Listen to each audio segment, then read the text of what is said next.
नमस्कार। पंजाब केसरी राजस्थान आप देख रहे हैं और मैं हूं आपके साथ इशिका जैन। राजस्थान के बालोतरा जिले में पचपदरा रिफाइनरी में 20 अप्रैल को एक बड़ा हादसा हुआ। आप देखिए कि भीषण अग्निकांड की वजह से वहां पर अफरा तफरी का माहौल मच गया और अब इस हादसे ने, इस घटना ने राजस्थान में बड़े सवाल खड़े कर दिए हैं। सत्ता पक्ष पर विपक्ष लगातार हमलावर है, लगातार जो मांग है वो उठाई जा रही है। विपक्षी नेताओं की तरफ से कहा यह जा रहा है कि कहीं ना कहीं इस पूरे हादसे के पीछे कुछ ना कुछ साजिश जरूर हुई है और इसलिए अब इसकी निष्पक्ष रूप से गंभीर होकर सरकार को जांच करवानी चाहिए। हालांकि आप देखिए कि ऑलरेडी इस पूरे मसले पर, इस पूरे घटनाक्रम पर उच्च स्तरीय जांच जारी है। लगातार जो जांच एजेंसियां है मौके पर पहुंच रही है और अपनी जांच को अंजाम दे रही है और इसी प्रयास में जुटी हुई है कि किसी भी तरीके से इस पूरे घटनाक्रम पर अब इसका जो भी कारण है वो बाहर निकाला जा सके। आज इसी मुद्दे पर तफसील से चर्चा करेंगे। इसके लिए कांग्रेस से हमारे साथ संजय गौड़ जुड़े हैं और बीजेपी से मेघराज जी हमारे साथ जुड़े हैं। आप दोनों का पंजाब केसरी पर स्वागत है। मेघराज जी, सबसे पहले आपका रुख कर लेते हैं। विपक्ष लगातार सत्ता पक्ष पर हमलावर है, लगातार कह रहा है कि निष्पक्ष जांच करवाइए, उच्च स्तरीय जांच करवाइए, कहीं ना कहीं कोई साजिश इसके पीछे हो सकती है, क्या कहिएगा? बिल्कुल शिखा जी, इसके अंदर साजिश की भूत तो मेरे को भी आ रही है और मैं देख रहा हूं जिस प्रकार बाड़मेर के अंदर पचपदरा में रिफाइनरी के अंदर आग नहीं लगी। हम पिछले 3-4 महीने की घटनाएं देखेंगे तो सऊदी अरब के अंदर रिफाइनरी के अंदर ड्रोन से हमला होता है, टेक्सास के अंदर आग लगती है, ऑस्ट्रेलिया के अंदर रिफाइनरी के अंदर हमला होता है, यूएई के अंदर रिफाइनरी के ऊपर हमला होता है। तो इसमें साजिश की भूत तो मेरे को भी कहीं ना कहीं से आ रही है। और जब इसकी जांच बैठा दी है, माननीय मुख्यमंत्री जी ने भी कल दौरा किया है और इसकी जांच बैठा दी है, जो भी दोषी होगा उसकी निष्पक्ष जांच होकर जो भी दोषी होगा उसके खिलाफ कठोर से कठोर कार्रवाई हो रही है। कि आखिर क्या है पूरे विश्व के अंदर जब इस प्रकार का माहौल है, पूरे विश्व के अंदर लड़ाई का माहौल है चारों तरफ से, और आप देख वॉर हो रहा है, राष्ट्रीय पूरे दुनिया के अंदर लड़ाई का माहौल है, उस समय सिर्फ रिफाइनरी के अंदर ही ऐसा क्या हो रहा है जो अटैक हो रहा है? यदि हम पचपदरा की माने कि माननीय प्रधानमंत्री जी वहां पे आने वाले थे, वहां पे आके वहां का उद्घाटन करने वाले थे, पर रिफाइनरी के अंदर, और वो भी उसी जगह से जहां से प्रधानमंत्री जी उद्घाटन करने वाले थे, वहीं पे उसके अंदर कुछ न कुछ आग लगती है। तो ये तो एक एक पक्ष आ गया। ये तो भाई वहां पे कुछ भी खामी रही होगी, उसका जो भी नतीजा होगा आ जाएगा। पर पूरी दुनिया के अंदर रिफाइनरी कोई क्यों टारगेट बनाया जा रहा है? अमेरिका के अंदर भी आग लगती है, ऑस्ट्रेलिया के अंदर लगती है, यूएई के अंदर लगती है, सऊदी अरब के अंदर आग लगती है। इस जगह रिफाइनरियों को क्यों टारगेट बना रहे हैं? मुझे इसमें कुछ ना कुछ साजिश की भूत तो आ रही है। पर यह मेरा निजी जवाब है। मैं इसको ये नहीं कह रहा कि यहाँ पे ऐसा हुआ था। जांच होने के बाद में जो भी इसका परिणाम आएगा उसके बाद में देखेंगे क्या कारण रहे होंगे, क्यों आग लगी है, पर कुछ ना कुछ तो गलत हुआ है। जी संजय जी, लगातार कांग्रेस ये कह रही है, आपके जो सीनियर नेता है, सीनियर पॉलिटिशियंस है, वो लगातार ये कह रहे हैं कि जांच होनी चाहिए, कहीं ना कहीं कुछ बड़ी साजिश यहाँ पर हो सकती है, उसका अंदेशा आप लोगों की तरफ से जताया जा रहा है। किस तरह की साजिश की बात कांग्रेस कर रही है? मैं सबसे पहले तो मेरे साथी जो भारतीय जनता पार्टी की तरफ से बैठे हैं उनका ध्यान आकर्षित कराना चाहूंगा कि ये अभी कह रहे हैं कि कोई साजिश की बू आ रही है, किसी न किसी साजिश की वहां से ऐसा हुआ है, उसकी वजह से रिफाइनरी में ये घटना हुई है। तो साजिश होने का सवाल संदेह के घेरे में भारतीय जनता पार्टी की सरकार खुद संदेह के घेरे में आ रही है कि साजिश रचने वाला उनके इतने बड़े जो घेरा, सुरक्षा का घेरा किया हुआ था, उसमें किस प्रकार से वो पहुंच गए। मुझे साजिश की बू आ गई है। मैंने मैं वहां यही पे कहना जांच चाह रहा की, हूँ, मैं मैंने यही उसको कह क्लीन रहा चिट हूँ, निकली, ये हुआ है। मैं बोल रहा हूँ ऐसा हो मैं यही सकता कहना है। चाह रहा हूँ। क्या आप कहना चाह सुनिए, रहे हैं संजय जी? पूरी बात सुनने का, सुनते हैं। मैंने आपकी बात सुनिए ना, मेरी बात भी सुनिए कि अगर ऐसी साजिश हुई है तो वो साजिश कैसे सफल हो गई? उस साजिश के सफलता तक पहुंचने में उस संजय जी उस जो पर भी सपना आएंगे, था पूरे पहले राजस्थान पहले का। संजय जी उस पर भी आएंगे, उस पर भी आगे बातचीत करेंगे। पहले बताइए कि कांग्रेस किस तरह की साजिश की बात कर रही है? देखिए, ये जो घटना हुई है, कांग्रेस पार्टी इस पूरी घटना का भरसकर विरोध करती है और साथ में साथ ये मांग करती है कि एक उच्च स्तरीय कमेटी का गठन किया जाना चाहिए, जिससे इसकी जांच होनी चाहिए और इसके तथ्य और इसके जो निर्णय है वहां तक पहुंचना चाहिए। सबसे पहले बात मैं आपको बता देना चाहता हूँ कि जब इतनी बड़ी रिफाइनरी का जो उद्घाटन होना था, उससे पहले एक टेक्निकल टीम होती है।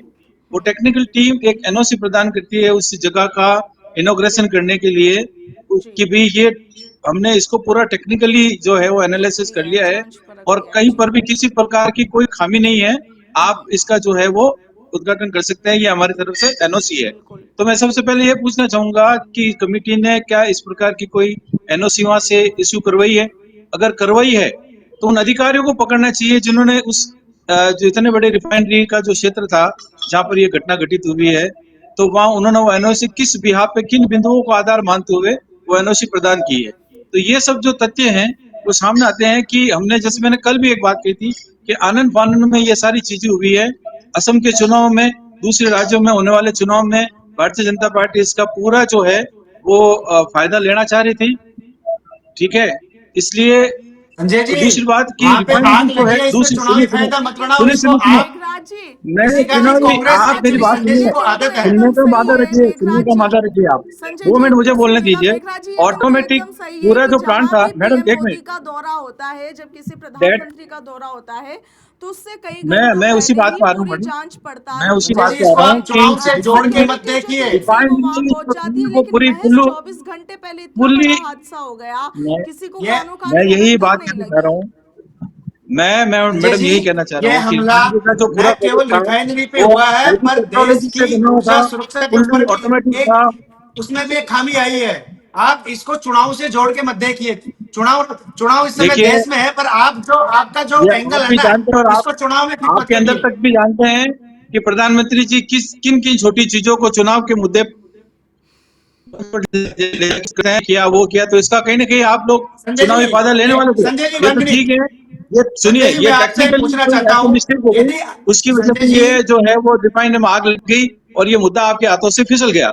अदरवाइज आप इसका बंगाल के चुनाव में या दूसरे राज्यों के चुनाव में इसका फायदा डेफिनेटली लेते आप। जी, क्या और क्या ये कह मैं रहे हैं मेघराज संजय ये जी? जी, सीधा क्वेश्चन मैं ये पूछना जी चाह रहा हूँ संजय जी, राजस्थान सुनिएगा, सरकार से। सुनिएगा संजय भजनलाल जी। जी, भजनलाल जी जब डेरा लाल के यहाँ जोधपुर बैठे थे तो इन सब टेक्निकल चीजों के, टेक्निकल संजय जी एस्पेक्ट के ऊपर उन्होंने सुनिए, क्यों नहीं काम मेघराज किया? जी, मेघराज जी अपना पॉइंट जी, रख रहे हैं, सुनिए जी मेघराज जी। हाँ बताइए। संजय जी, इसका ही संजय जी बोल रहे हैं कि यह अभी चुनाव हो रहे हैं और इसमें चुनावी फायदे के लिए किया। तो मैं संजय जी से पूछना चाहता हूं कि संजय जी, चुनाव आपकी कांग्रेस सरकार उठा के देखोगे, इंदिरा गांधी की हत्या हुई तो आपने क्या उस समय उस समय देश में कांग्रेस की सरकार थी, तो क्या इंदिरा गांधी की हत्या इसलिए करवा दी गई क्योंकि कांग्रेस को चुनाव में फायदा लेना था? संजय गांधी की हत्या जिन हुई, लोगों राजीव ने गांधी की हत्या हत्या की हुई, थी, मेघराज जी, तो आपने मेघराज जी देखिए एक देखिए, आपने क्या उस समय चुनावी फायदे के लिए उनकी हत्या करवाई? आप कैसी बात कर हम रहे ना हो? तो देश कांग्रेस, में चुनाव चल रहा है तो क्या कहते हैं इसलिए हुआ है? कांग्रेस ऐसे किसी भी आपको तथ्य ये के पता ऊपर नहीं काम है? नहीं करती है। अपने काम को, अपना माननीय काम को रखती है। मुख्यमंत्री जी पिछले इसके प्रति 12 इतने सालों के शासन संवेदनशील में, है, वो कल वहां पे पिछले गए 12 सालों और का शासन 3 उठा घंटे के तक देख उन्होंने वहां लीजिए, पे अधिकारियों से कांग्रेस को बैठक ली। कोसने के जो भी अलावा इसके आपने कोई चुनावी दूसरा फायदे, काम नहीं किया है। आग के ऊपर रोटी सेकने का काम भाजपा नहीं करती, आग के ऊपर रोटी सेकने का आप काम कांग्रेस बिल्कुल, पार्टी करती है। आप लोग ही करते हो आपकी ये काम, पार्टी करती है, कांग्रेस इसके ऊपर बिल्कुल नहीं करती है। कांग्रेस पार्टी करती है। रिफाइनरी की आग के ऊपर जो आप राजनीतिक रोटी सेक रहे हो ना, ये कांग्रेस पार्टी करती है, भाजपा का ये काम नहीं है। 5 और आप साल बताओ, क्या माननीय वसुंधरा मेघराज जी जी, इंदिरा ने गांधी की हत्या और हुई 2 तो साल आपने भजनलाल जी आपने की अपना सरकार को फायदे के बने लिए पॉइंट नहीं रख दी हुए दिया, क्या? हैं। राजस्थान की इन सियासत में सालों होगा, में आपने, राजस्थान मुझे में तो होता ये है। जवाब दीजिए, एक संजय जी, तरफ इन आप 2 बताओ, सालों में इंदिरा भजनलाल गांधी, जी राजीव कितनी बार गांधी, संजय रिफाइनरी पे गांधी की गए, मेघराज जी हत्या एक कितनी सेकंड, चुनावी बार उन्होंने फायदे के वहां लिए की अवलोकन थी किया? क्या? मेघराज जी एक ऐसा आप मुझे प्रोजेक्ट जिसका बताइए, इंतजार सालों से सरकारें और नेता ही नहीं, आम जनता भी कर 2013 रही में थी, इसको ड्रीम उसको प्रोजेक्ट के रूप आंखों में के माननीय सामने मुख्यमंत्री बिखरता अशोक हुआ गहलोत ने देखा शुरू है किया था। मेघराज जी। इसी का उसके जी मैं बाद आपकी बताऊं, सरकार आई 5 रिफाइनरी साल, के अंदर आग लग 5 गई, संजय साल जी मेघराज सुनिए, जी और आग सुनिए, लगने के बाद आप सुनिए मेघराज बात, जी मेरी बात कांग्रेस सुनिए। पार्टी किस आप प्रकार अपनी सुनने का, राजनीतिक रोटियां सेक आप रही है। सुनने इनके वहां के सांसद सुनने बोलते का हैं मुद्दा कि रखिए वहां पे कुछ ना कुछ लूट पोल मेघराज था जी। और वहां पे अयोग्य लोग थे। आप मैं आपको बता दूं, रिफाइनरी के अंदर दुनिया के सर्वश्रेष्ठ इंजीनियर, दुनिया के सर्वश्रेष्ठ वैज्ञानिक की देखरेख में हो रहा था। जी पेट्रोलियम पेट्रोलियम मंत्रालय उसकी पूरी मॉनिटरिंग कर रहा था, राजस्थान सरकार उसकी उसके बाद मॉनिटरिंग कर जब रही इसमें थी। आग लग गई, पर जिस जगह आग लगी फुल्ली है, ऑटोमेटिक होने के बाद जिस में भी यूनिट इतना के बड़ा अंदर ऐसा हो आग गया। लगी है, ये वहां पे आप आम भगवान को आदमी का प्रवेश शुक्रगुजार वर्जित करिए, था। संजय जी सुन तो लीजिए भगवान का जी। शुक्रगुजार करिए कि संजय जी सुन प्रधानमंत्री लीजिए, माननीय नरेंद्र संजय मोदी जी जी आप ने सुन लीजिए, उद्घाटन कर रहे थे, जिस उस समय जगह ये पे हादसा नहीं आग हुआ, लगी है, वरना देश को जवाब जिस देना जगह पे मुश्किल हो जाता आग आप लगी लोगों है, को। सीडीयू और वीडीयू यूनिट के अंदर जिस जगह पे आग लगी है, वहां पर आम आदमी का प्रवेश वर्जित था, दूर तो दूर वहां पे जो उसके सर्वश्रेष्ठ इंजीनियर और सर्वश्रेष्ठ वैज्ञानिकों की देखरेख में वहां पे काम हो रहा था। अब उसके पीछे क्या खामी रहेगी वो आ जाएगी, पर इसके ऊपर आप अपनी राजनीतिक रोटी बच्चे को, जिस प्रकार की आपके सांसद जी मेरी ने, बात वहां सुनिए। के लोकल सांसद जी राजनीतिक ने जो रोटी बयान सेकने दिया ना, का, वो बहुत राजनीतिक दुर्भाग्यपूर्ण रोटी है। सेकने का मेरे आपको भाई तो, यहाँ कोई मुद्दा आपको ही नहीं पार्टी है। लाइन से ऊपर आपने दोनों आकर, चीजों का आपको सवाल भी पार्टी आपने लाइन पूछा, से ऊपर आके दोनों चीजों का उस जवाब भी बयान का आपने नहीं खंडन दिया। करना चाहिए, एक तरफ उसकी आप निंदा कह रहे हो, करनी चाहिए, पर आप लोग तो चलिए उसमें उसके मेघनाथ जी, ऊपर अपनी मेघनाथ जी राजनीतिक सुन रोटी सेक लीजिए, रहे हो। सुन लीजिए, संजय जी कुछ सवाल उठाने की बात कह रहे हैं, सुन लीजिए जी संजय जी।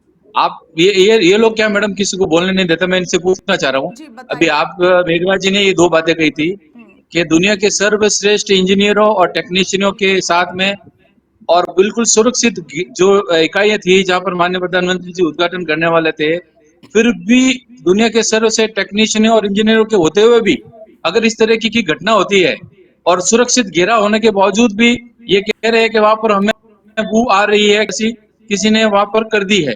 तो जब सब कुछ इनके हाथ में था उसके बाद में ये घटना हो गई, तो इसकी जवाबदेही इनको लेनी पड़ेगी। ये तो ठीक है कि वहां कल ये घटना हो गई, अगर माननीय प्रधानमंत्री जी उद्घाटन कर रहे होते और उस समय ये घटना हो जाए तो देश क्या जवाब देता, आप ये बताइए। जी बिल्कुल। तो इनका बिल्कुल कहीं ना संजय कहीं जी, जो है आपका वो पूछना ये स्वाभाविक है, फेलियर है कि आपका इसको सवाल बिल्कुल सौभाग्य, जायज सवाल है सवाल संजय जी, उठाना आपने आप स्वाभाविक है इसको संजय जी, फेलियर को लेकिन स्वीकार करिए। जी आप इसको स्वीकार करिए। आपने 38,000 करोड़ से संजय जी, 80,000 करोड़ का, पैंतीस ये हजार इतनी करोड़ बड़ी में कामगिरी की आपने। 2013 के अंदर, सुनिए संजय जी, 2013 हमने के तो पूरा अंदर तकमीना इस, बना के एक एक चीज का आपने जो आकलन करके एमओयू बजट किया था, प्रिपेयर किया था। आपको ध्यान दिया आपने होगा, पता ये नहीं देखिए क्या आपका उसके अंदर चीजें एमओयू, और जोड़ जो दी। आपने एमओयू किया था वो किया था 37,230 करोड़ का, और उसके ऊपर राजस्थान के ऊपर कितना बोझ था? 43,129 करोड़ का बोझ था। और भारतीय जनता पार्टी की सरकार आई, हमने उसका रिव्यू किया और उस प्रोजेक्ट को रोका नहीं बल्कि उसको आगे बढ़ाया, पुनः एमओयू किया, और माननीय प्रधानमंत्री जी ने उसका बजट 80,000 करोड़ के लगभग किया, और उसके अंदर राजस्थान सरकार के ऊपर कितना पहुंचाया? 16,000 करोड़ से। जब आप 37,000 करोड़ में रिफाइनरी बना रहे थे, उस समय राजस्थान के ऊपर 56,000 करोड़ का बोझ था, जिसके अंदर 26% हिस्सेदारी राजस्थान सरकार की थी। और जब हमने उसका बजट बढ़ाया तब राजस्थान सरकार के ऊपर बोझ आया 16,850 करोड़ का, क्योंकि आपकी नियत प्रोजेक्ट को करने की नहीं थी, आपकी नियत थी सिर्फ पत्थर लगाने की। भाजपा की नियत है प्लांट लगाने की, और हमने पूरा प्लांट लगा दिया। और आप देख रहे हो 2018 से जला 23 दिया। तक आपकी सरकार थी, और आपकी सरकार ने रिफाइनरी पर तय समय में, उसका तय समय था, डेडलाइन थी 2022, पर आपकी सरकार ने कोई ध्यान नहीं दिया, क्योंकि आपकी मनसा ही नहीं थी काम करने की। आज मेघनाथ जब जी भाजपा की आरोप सरकार है, आरोप क्योंकि प्रत्यारोप का हमारे को सिलसिला काम तो करना देखिए। पड़ता है, जनता को भाजपा की सरकार से अपेक्षा रहती है, और हमारे को काम करना पड़ता है, क्योंकि हम काम करने के लिए आते हैं। आपकी तरह विकास को रोकने का काम हम नहीं करते। और हम उद्घाटन कर रहे थे, तब वहां पे बाय डिफॉल्ट कुछ हो गया, उसकी जांच हो रही है, और जो भी तकनीकी खामी आएगी उसको आप तक पहुंचा दिया जाएगा। जी देखिए, कांग्रेस सरकार के बाद में भारतीय जनता पार्टी पिछले जब बातचीत हुई थी तो इन्हीं के प्रवक्ता ने हमें यह आरोप लगाया कि आपने जाते जाते सरकार में इस बहुउद्देश्य योजना का उद्घाटन किया। उसके बाद में माननीय वसुंधरा राजे की सरकार आई थी, तो मैडम ने 5 साल केवल इसलिए इस प्रोजेक्ट के ऊपर ध्यान नहीं दिया कि ये माननीय मुख्यमंत्री संजय जी, अशोक गहलोत ये साहब के इस पर गृह में पहले भी था। बहुत बार बहस हो चुकी है। ये जो बिल्कुल, मैं आपके ये प्रत्यारोप ध्यान है इनका आकर्षित ये कराना सिलसिला चाहूंगा। रुकने वाला नहीं अभी है। 2 साल हो गए हैं भजनलाल जी की हम्म सरकार आए हुए। आप मुझे तथ्यात्मक बता दीजिए, भजनलाल जी ने रिफाइनरी का कितनी बार दौरा किया, हम्म क्या क्या उन्होंने वहां काम की प्रोग्रेस रिपोर्ट देखी है? जबकि गए हमारे थे 2 साल दौरा सरकार करने, न होने के बावजूद भी मुख्यमंत्री अशोक गहलोत भजनलाल साहब शर्मा दौरा जब भी करने गए थे। जोधपुर आते हैं रिफाइनरी का दौरा करके आते हैं और वहां की पूरी जानकारी लेते अच्छा, हैं कि क्या प्रोग्रेस है आप वहां मुख्यमंत्री की। सिर्फ 10 भजनलाल साल से दौरे शर्मा करते दौरा रहे, पर करने आपने गए थे। रिफाइनरी का काम नहीं दौरे किया। नहीं, अब हम मैं प्रोग्रेस बताता हूँ, रिपोर्ट ले रहे थे। माननीय आपने मुख्यमंत्री 7 जी ने, सालों में क्या किया ये माननीय बताइए आप हमें। मुख्यमंत्री जी ने रिफाइनरी का तत्कालीन मुख्य बजट, सचिव सुधांशु पंत के साथ दौरा करने गए थे मुख्यमंत्री भजनलाल शर्मा। पर, पर संजय जी, ये आप यह बात नहीं बोलोगे, क्योंकि आपका तो काम ही हर प्रोजेक्ट को अटकाने का काम है। जैसे ही इनकी सरकार जाने लगती है, इनको पता है कि अब सरकार नहीं आने वाली, तो अब राजस्थान का जितना जितने अपन बोर्ड लगा सकते हैं उतने लगा दो, जितने पत्थर लगा सकते हैं उतने लगा दो, क्योंकि प्लांट लगाने का काम तो भाजपा की सरकार करेगी। और इन्होंने देखो पिछले साल में क्या किया, इनको पता था 2023 के बाद में इनकी सरकार नहीं आने वाली।